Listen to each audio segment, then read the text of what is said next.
महाकुंभ, जिसे दुनिया का सबसे बड़ा धार्मिक आयोजन माना जाता है, हर 12 साल में आयोजित होता है। यह आयोजन भारत के 4 पवित्र स्थलों प्रयागराज, हरिद्वार, उज्जैन और नासिक में बारी बारी से होता है। हाल ही में प्रयागराज में आयोजित महाकुंभ ने अपने पहले 6 दिनों में ही कई रिकॉर्ड तोड़ दिए। इस अद्वितीय आयोजन ने न केवल धार्मिक महत्व को उजागर किया, बल्कि इसे प्रशासनिक और सांस्कृतिक दृष्टिकोण से भी ऐतिहासिक बना दिया। आइए इस आयोजन के दिलचस्प पहलुओं पर चर्चा करें। प्रथम 6 दिनों का चमत्कार। महाकुंभ 2025 में प्रयागराज के संगम तट पर आयोजित हुआ। इस आयोजन के पहले 6 दिन विशेष रूप से उल्लेखनीय थे। इन दिनों में लगभग 3 करोड़ से अधिक श्रद्धालुओं ने संगम में डुबकी लगाई। यह संख्या प्रशासन और प्रबंधन के लिए एक चुनौती साबित हो सकती थी, लेकिन योगी आदित्यनाथ के नेतृत्व में उत्तर प्रदेश सरकार ने इसे एक सफलता में बदल दिया। योगी सरकार की प्रशासनिक कुशलता। मुख्यमंत्री योगी आदित्यनाथ ने महाकुंभ की तैयारियों के लिए एक व्यापक रणनीति तैयार की थी। उनके निर्देश पर 1. स्वयंफैक सबज जलापूर्ति और बिजली वन का प्रबंध किया गया। 2. संगम क्षेत्र में समग्र साफ सफाई और स्वच्छता वन को प्राथमिकता दी गई। प्लास्टिक के इस्तेमाल पर सख्त प्रतिबंध लगाया गया। 3. श्रद्धालुओं की सुरक्षा के लिए सीसीटीवी कैमरों लैग और ड्रोन निगरानी लाइन की व्यवस्था की गई। 4. यातायात को सुचारू बनाने के लिए विशेष रूट प्लानिंग और 2 शटल बस सेवाएं शुरू की गई। 5. स्वास्थ्य सेवाओं के लिए मोबाइल मेडिकल यूनिट्स और प्राथमिक चिकित्सा केंद्र स्थापित किए गए। शाही स्नान का महत्व। महाकुंभ के दौरान शाही स्नान विशेष महत्व रखता है।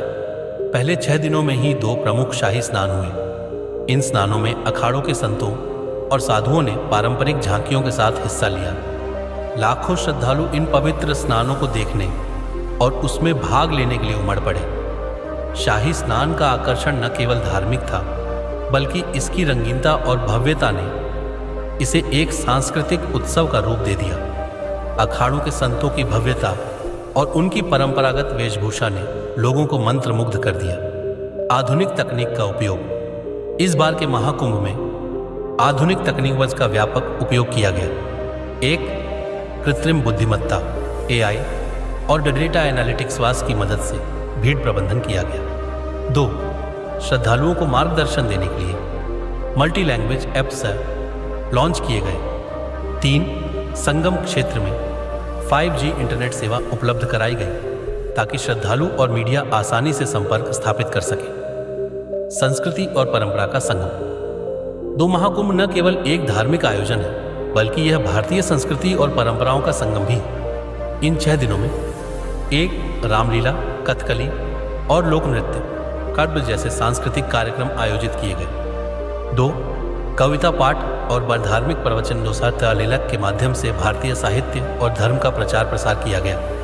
3. स्थानीय कला और हस्तशिल्प के स्टॉल लगाए गए, जो भारत की विविधता और समृद्धि को दर्शाते थे। योगी भी हैरान।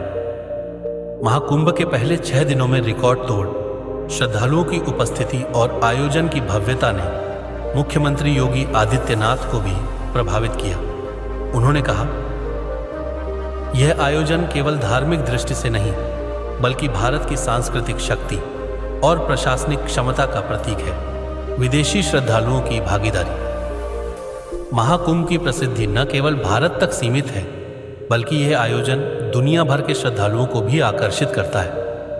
पहले 6 दिनों में ही हजारों विदेशी पर्यटक प्रयागराज पहुंचे। वे भारतीय संस्कृति और अध्यात्म से प्रभावित हुए और संगम स्नान का अनुभव लिया। कई विदेशी पर्यटकों ने कहा कि उन्होंने ऐसा अद्भुत और विशाल आयोजन पहले कभी नहीं देखा। सुरक्षा व्यवस्था। इस विशाल आयोजन को सुरक्षित बनाने के लिए 30,000 से अधिक पुलिसकर्मी और सुरक्षा बलों को तैनात किया गया। 2. गंगा नदी में लाइफ गार्ड्स, कॉर्स और आपातकालीन नावें तैनात की गई। 3. भीड़ प्रबंधन के लिए बैरिकेडिंग और विशेष प्रवेश और निकास द्वार बनाए गए। स्वच्छ गंगा अभियान। महाकुंभ का मुख्य आकर्षण गंगा स्नान है। इस बार उत्तर प्रदेश सरकार ने गंगा को स्वच्छ रखने के लिए विशेष अभियान चलाया। इसमें 1. गंगा के तटों की नियमित सफाई की गई। 2. श्रद्धालुओं को गंगा में कचरा न डालने की सलाह दी गई। 3. बायोडिग्रेडेबल सामग्री चून का उपयोग बढ़ावा दिया गया। आर्थिक योगदान। महाकुंभ न केवल धार्मिक आयोजन है बल्कि यह स्थानीय अर्थव्यवस्था उनको भी बढ़ावा देता है। पहले 6 दिनों में 1. स्थानीय दुकानदारों, होटल व्यवसायियों और ट्रांसपोर्ट सेवाओं को भारी लाभ हुआ। 2. अनुमान है कि इस दौरान लगभग 5,000 करोड़ रुपए महिला लाभों की आर्थिक गतिविधि हुई।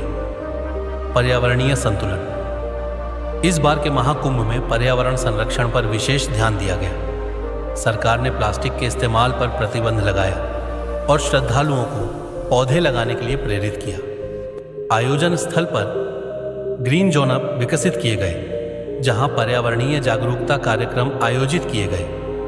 महाकुंभनीन की चुनौतियां। 1. इतनी बड़ी संख्या में श्रद्धालुओं की उपस्थिति ने प्रशासन के सामने बड़ी चुनौती पेश की। 2. जल आपूर्ति और स्वच्छता को बनाए रखना भी एक कठिन कार्य था। 3. हालांकि सरकार ने हर चुनौती का सफलतापूर्वक सामना किया। निष्कर्ष। महाकुंभ 2025 के पहले 6 दिन न केवल धार्मिक और सांस्कृतिक दृष्टि से ऐतिहासिक रहे बल्कि प्रशासनिक और तकनीकी प्रबंधन की एक मिसाल भी पेश की। मुख्यमंत्री योगी आदित्यनाथ के नेतृत्व में उत्तर प्रदेश सरकार ने इस आयोजन को एक नया आयाम